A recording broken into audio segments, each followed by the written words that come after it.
Hey guys, I'm going to show you how to fix this problem on Windows 11 operating system.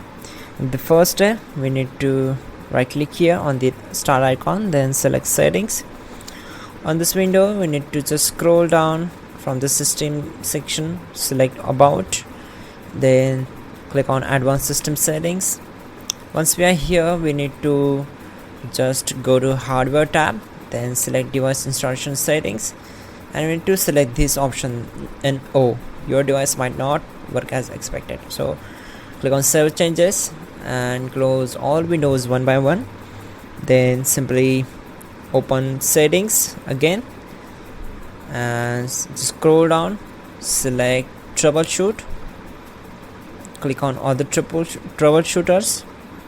Before this method, we need to just go to search bar, type device manager,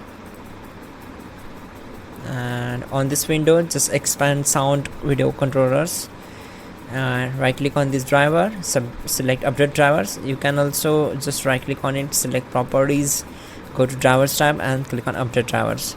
Then we will select the first icon, the search automatically for drivers. Make sure you are connected with your internet connection, then select the first option. So the best drivers will be installed. Once done, close all windows one by one, then click on playing audio, select run. It will try to detect the problems and it will show you what type of issue is there on our system related to this issue. So there we go. We need to select here and then need to uncheck this box, click on OK, select OK and close this window. That's it guys, just restart your system and your problem will be solved. Don't forget to like the video and please do subscribe the channel.